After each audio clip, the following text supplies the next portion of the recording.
바비 코너 그리스도의 십자가. 따스한 햇살이 창문을 통해 내 서재로 부드럽게 흘러 들어오고 있었고, 나는 애써 내 주위를 화창한 봄날로부터 떨쳐버리도록 노력하고 있었습니다.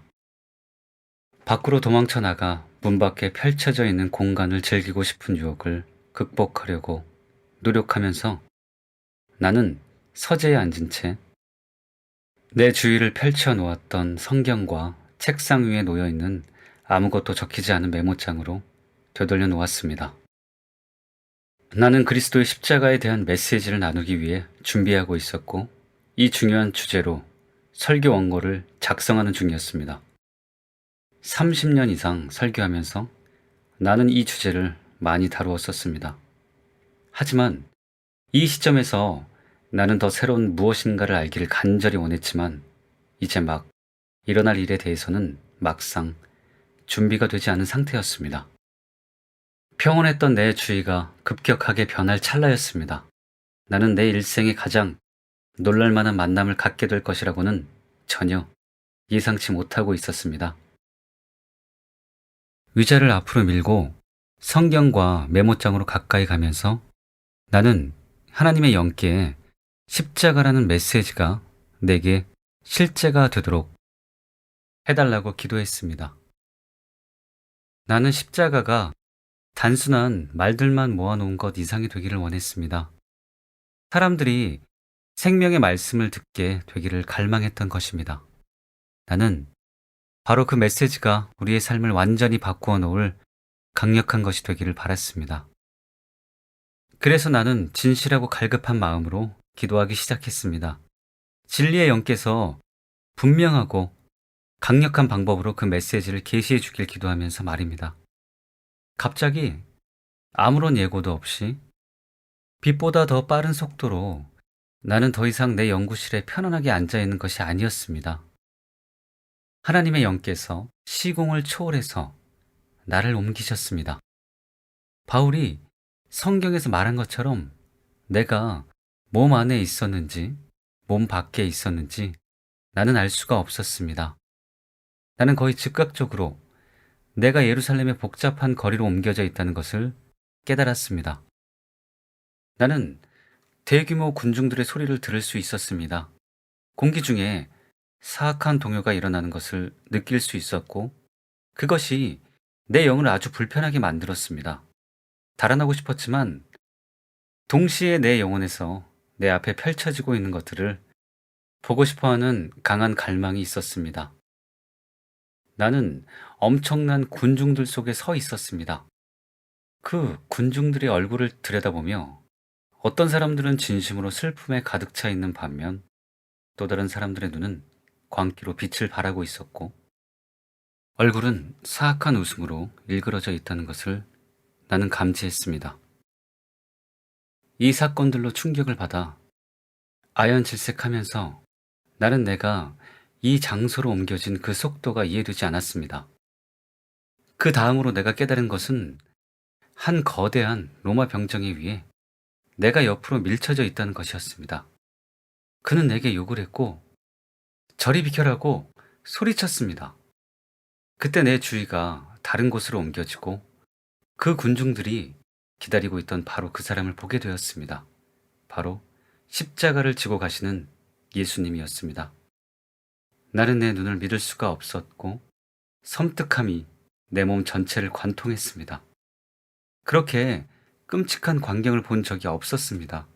그분의 얼굴 전체가 가시관으로 인한 상처들에서 나온 말라붙은 피들로 덮여 있었습니다. 그 가시들은 면도날처럼 날카로운 창과 같았고 예수님의 머리 깊숙이 박혀 있는 것 같았습니다. 그분의 심장이 박동할 때마다 짙은 진홍색의 붉은 피가 그 가시들 사이에서 쏟아져 나와 이마를 거쳐 그분의 눈 속으로 흘러 들어갔습니다. 나는 떨면서 그 주홍색의 피가 그분의 얼굴에서 가슴으로, 그리고 천천히 먼지투성이의 거리로 뚝뚝 떨어져 내리는 것을 보았습니다.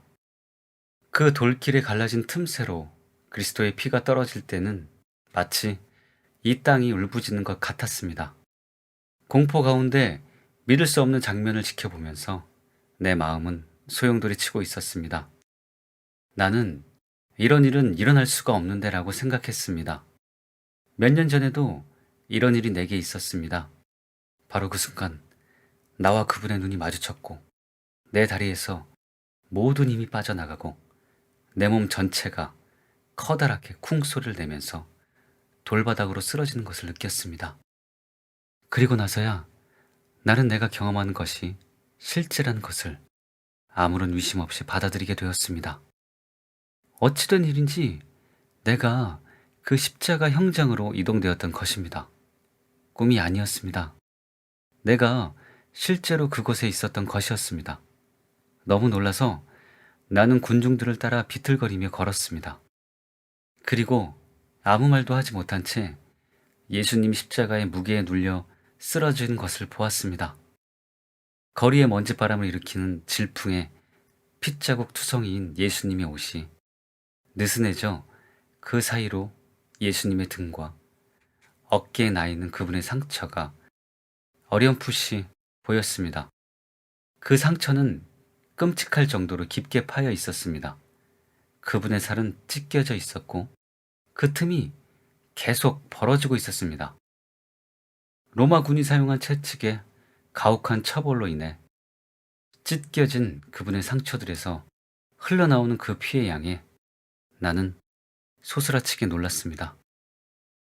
오랜 시간을 걸쳐 우리는 그 성벽 바깥에 나 있는 구불구불하고 가파른 돌길을 따라 이 언덕길을 올라왔습니다.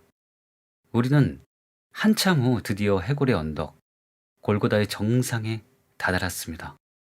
그 병정들이 극도로 거친 자들이었는데 그리스도를 땅바닥에 내리쳤습니다. 주님이 바닥에 거칠게 내던져지자 그 군중들은 악마적인 흥분과 들뜸으로 웅성거렸습니다. 이 사탄적인 자극은 사악한 기대의 소용돌이를 불러일으켰습니다. 그러나 어떠한 저항이나 몸부림도 치지 않은 채 그리스도 예수께서 당신의 팔을 펴셨습니다. 대목 끝에 자신을 내어준 채 그 부끄러움을 개의치 않으시고 예수님은 그 고통으로부터 물러서지도 않으시고 자신을 십자가에 못 박도록 기꺼이 내어주셨습니다. 공기 자체가 중압감을 주는 악한 영들로 가득 차 있어 호흡조차 곤란했습니다. 피와 몸에서 나오는 액체들의 냄새가 너무 강하고 참을 수가 없어서 숨이 막혔습니다. 나는 그 병사들에게서 나는 독주인지 싸구려 맥주인지 그 구역질 나는 냄새를 맡게 되었습니다. 망치가 대못을 쳐 예수님의 손을 찢으며 박혀 들어가고 그분의 발을 꿰뚫을 때 나는 그 망치의 육중한 소리를 들었습니다.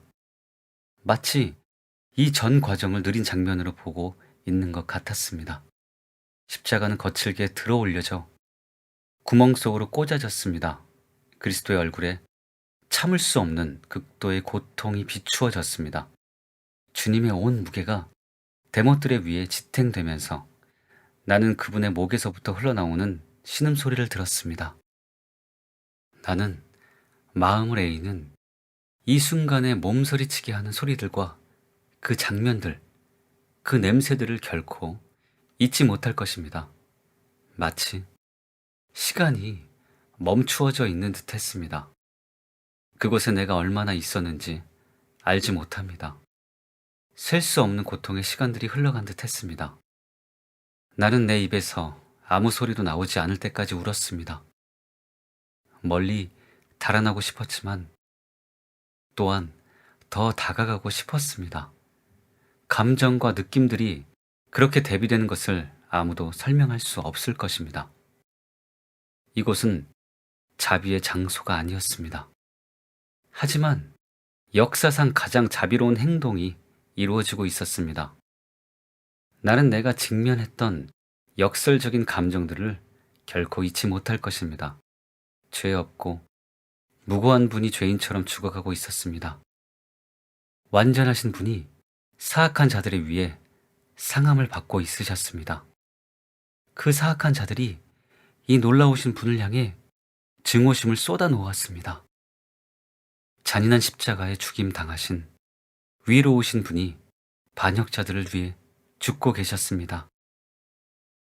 눈을 들어 십자가에 달리신 그리스도를 바라보았을 때 그분의 얼굴에 나타난 고통을 보며 내 심령이 견딜 수가 없었습니다. 내 다리에서 모든 힘이 다시 빠져나갔고 내 자신이 바닥에 쿵하고 세게 넘어지는 것을 느꼈습니다. 놀라고 멍한 느낌에 무릎을 꿇고 앉으려고 애를 썼습니다. 바닥에 쓰러졌을 때 부딪힌 입술에서 나는 피의 맛을 보게 되었습니다. 바로 그때 이사야 선지자가 했던 말들의 의미를 더욱 명확히 알게 되었습니다. 우리의 보기에 흠모할 만한 아름다운 것이 없도다. 내가 여태껏 보았던 어떤 얼굴보다도 그분의 얼굴이 더 상해 있다는 것을 확증할 수 있습니다. 그 병사들이 예수님의 얼굴에서 수염을 베어냈기 때문에 얼굴의 살이 누더기처럼 갈기갈기 찢어져 있었습니다. 병사들이 반복적으로 아기에 차서 날린 주먹질로 인해 소중하신 우리 주님의 얼굴이 상하신 것입니다. 거룩하신 주님, 그 상하신 머리, 조롱과 욕에 쌓여 가시관 쓰셨네. 아침 해처럼 밝던 주님의 얼굴이 고통과 치욕으로 창백해지셨네. 예수님이 당하신 고통은 단지 십자가만이 아닙니다. 사람의 어떤 말로도 표현할 수 없는 것입니다. 하늘과 땅 사이에 달리셨을 때 그분의 몸은 엷은 청색이었고 바로 그때 나와 같은 죄인들의 죄를 속하고 계셨습니다. 바로 그 순간 내가 끔찍한 죄인이라는 것을 통감했습니다. 다음 노래의 가사가 내 마음속에 넘쳐 들어왔습니다. 주 달려 죽은 십자가, 우리가 생각할 때에 세상에 속한 욕심을 헛된 줄 알고 버리네. 나는 주님을 바라보았습니다. 그분께서 십자가의 고통으로 몸부림치시는 그때에 그분께서 체중을 들어 올리셔서 숨을 들어 마시기 위해 헐떡이시며 다음 말씀을 하실 때에 아버지여, 저희를 사하여 주옵소서. 자기의 하는 것을 알지 못함이니이다. 이후에 나는 바싹 마르고 붓고 피나는 주님의 입에서 나오는 가장 끔찍한 외침을 들었습니다. 이 부르짖음은 바로 지금 이 순간에도 내 귓가에 울리고 있습니다. 나의 하나님, 나의 하나님, 어찌하여 나를 버리셨나이까? 하나님의 아들인 바로 그분의 영혼으로부터 이 질문이 나온 것이었습니다. 영혼의 모든 순간마다 함께했던 아들과 아버지가 분리되었습니다. 그리스도께서 하나님을 아버지가 아닌 다른 호칭으로 부르셨던 것은 이때가 처음입니다. 왜였을까요? 이제 그리스도는 우리와 같아졌기 때문입니다. 그분께서 우리의 죄를 직접 담당하셨던 것입니다. 성경은 하나님의 눈이 정결하셔서 우리 죄를 참아 보지 못한다고 말합니다. 그래서 아버지이신 하나님께서 그의 아들에게 등을 돌리셨던 것이고 그리스도는 그분의 아버지에게 버림받았던 것입니다. 이 고통이 예수님께서 이 잔을 내게서 지나가게 하옵소서라고 겟세마네에서 기도하시며 제해달라고 요청했던 바로 그 고통이었습니다. 그분은 자신이 아버지께 버림받는다는 것을 차마 생각조차 하실 수 없으셨습니다. 그 순간 그리스도께서는 아들로서가 아닌 죄인으로서 죽어가고 있었던 것입니다. 이 일이 일어났을 때 그분의 심장은 파괴되었습니다. 그때 예수 그리스도께서 큰 소리로 부르짖으시며 아버지여, 내 영혼을 아버지 손에 부탁하나이다라고 하셨습니다. 생명이 떠난 그분의 머리가 가슴으로 힘없이 떨어져 내려왔습니다. 온 세계가 빙빙 돌고 흔들렸습니다. 도처에 무시무시한 어두움이 있었습니다. 나는 그 어두움 속에서부터 나오는 비명 소리를 들었고 그 비명 소리가 바로 내 입에서 나고 있다는 것을 갑자기 깨닫게 되었습니다. 나는 더 이상 십자가 밑이 아닌 내 사무실로 돌아와 있었던 것이었습니다. 하지만 예수님의 외침과 비명은 계속해서 내 귀에 메아리 치고 있었습니다. 바로 내가 이 시대적인 극적인 사건을 목격했다는 것을 깨닫자 온몸이 떨렸고 내 심장은